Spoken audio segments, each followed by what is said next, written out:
Hello everyone, my name is Pete Wall, and I am the host of Pillar to Post. It is mainly a wrestling podcast here on YouTube.com.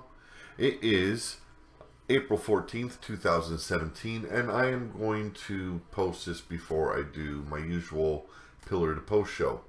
This episode has something a little bit different I want to discuss, but first, please hit that subscribe and like button. I upload every day, sometimes 2-3 times a day, so there's always content on my channel. Now, what I want to discuss about, and the reason I want to discuss this issue is because I was speaking with a fellow podcaster last night and realized that he did not know what was going on with some of the content here on YouTube. And so that way I can be a little bit more clear about it, and I will speak about it after I read the article. It mainly pertains to wrestling type podcasts that are put on YouTube, and the ad revenue that used to be attached to that and seems to have been pulled away. Now, there is a huge backstory to the whole advertisements being pulled out of YouTube, but I want to discuss the way it's affecting fellow podcasters that are covering WWE Raw and SmackDown, NXT, news and rumors, and the wrestling world in general. So I'm going to read the article I found, and it was written by Ryan Satin of ProWrestlingSheet.com, because he just realized this himself, so he made an article about it. Now, the title reads, Pro Wrestling Caught Up in YouTube's Effort to Protect Advertisers from Offensive Content. Sorry, I should have taken a drink before I started. Now, a recent change from YouTube, the Google-owned video sharing service, which is one of the most highly trafficked sites in the world, is costing a lot of content creators money, and pretty much anyone involved in the business of pro wrestling, from major players like WWE to little old cage side seats, or guys like me that really don't have many subscribers yet, are among those affected.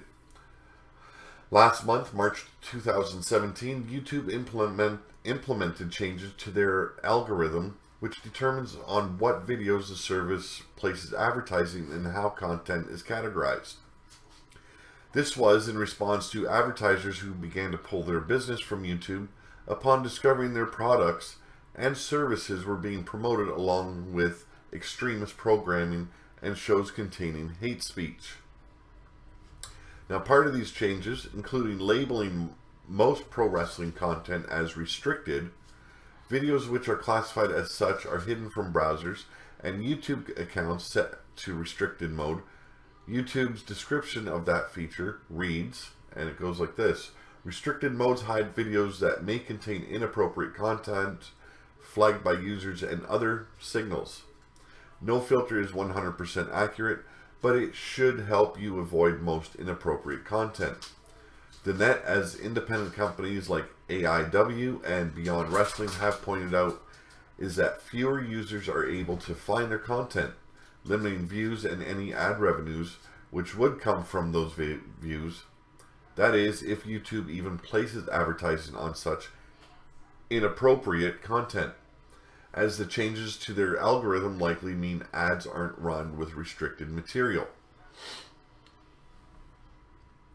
Now, to smaller promotions and content creators, this could be a major blow. Beyond has said they need to sell at least 250 DVDs per month to make up for their lost YouTube revenue. That WWE and major players have also been hit is being seen as a reason for optimism, as Vince McMahon and his shareholders are unlikely to accept a hit to their revenue, or a move that reinforces the notion sports entertainment isn't family friendly without a fight. Now, it's not just wrestling that's impacted either. According to reporting on NPR, content creators from areas as diverse as video gaming and advocacy around social issues report lost ad revenue as a result of YouTube's changes. The company says the new policy is a work in progress, and their algorithm is learning. While they give advertisers more control over where their ads run, similar to buying time on specific television programs, they're also accelerating appeals from creators who've seen their channels demonetized. Expect this to remain a big story in the industry, and we'll have more on it, including insight from companies and wrestlers feeling its effects. So, now I wanted to read that just besides all the wrestling stuff I do, because I wanted to inform the little guy like me what is actually going on. Now, you don't really start making any money until I think you got about 10,000 subscribers. So a little guy that like me that only has 20 at the moment, it's not going to affect us anyway. But we're going to have to learn to branch out in social media. I've started using vidme.com, started using Patreon. You got to make sure you hit up Twitter and Facebook as well. They are important for your advertising and promoting of your channel. There are so many things. There's so many videos that you can find on YouTube to help you.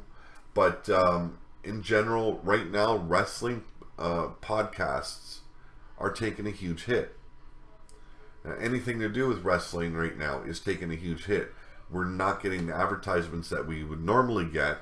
So what do? Well, we got to push forward. Hopefully this isn't going to last. Hopefully they do fix this. But for now, this is all we can do. Get your subscribers. Make sure your content is drawing in viewers. Find ways to get subscribers. And like I said, promote on social media. Facebook, Twitter, VidMe. I've been starting to upload videos to VidMe, so it is a good place. You want to make extra money, make sure that maybe Patreon, try and get patrons over. Me, I treat everything I do like a brand. Everything that I create, I am an author, so when I published my book, I also started a merchandise line for the series I am writing, and I sell coffee mugs, I sell t-shirts, hoodies, caps, beanies, whatever. Pillar to post, I am creating content and merchandise for that as well. Everything I do, I treat it like a brand. You have to promote. Now, I'm not on Twitter as much as I'd like, but I do a lot of stuff, so it's hard to be on there all the time to promote. But I will be starting very soon. And make sure you are consistent with your uploads. Try and have a schedule. It's what I started implementing on my channel, making sure I have a schedule. I guess profanity, try and keep that down in your videos. Whatever you do, just try and do it in a positive way. Don't get discouraged. There are ways and people that can help you. Now, I am hooking up with a fellow podcaster. His name is Heavyweight Mark, and we're planning on doing a dual show 1-2 times a week. And it's just two lowly podcasters covering the wrestling news, working together to try and better ourselves. So, like I said, there's always a way.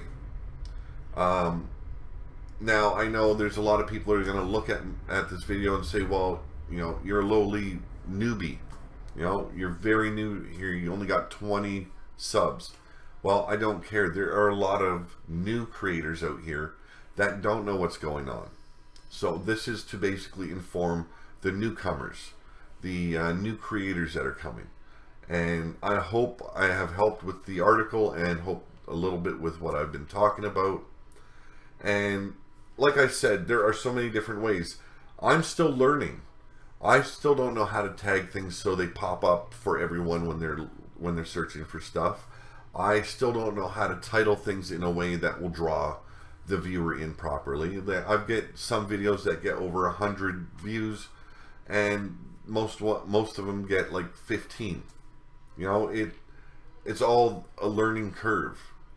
So try and find out. There's always a video on YouTube to figure out how to change and how to better your channel. You just got to find it, and that's what I've been doing since I started. I watch video after video, trying to better myself, trying to better my channel, try and, you know, just try and get yourself out there. With me, I took a bit of time to get out of my shell. My videos are getting more interesting. I'm starting to let myself loose a little bit more, and it's what you got to do on YouTube in order to get noticed. So I'm going to end this video now. I will probably discuss about this more. I still am learning, like I said. So with all you newbies out there that are just starting with creating your own content, make sure you know what's going on YouTube, because it does help to know. You have a good evening. I will have Pillar to Post episode 1 part 3 up tomorrow around 1 o'clock. That is the schedule I put it on. So I will see you then. Have a good night.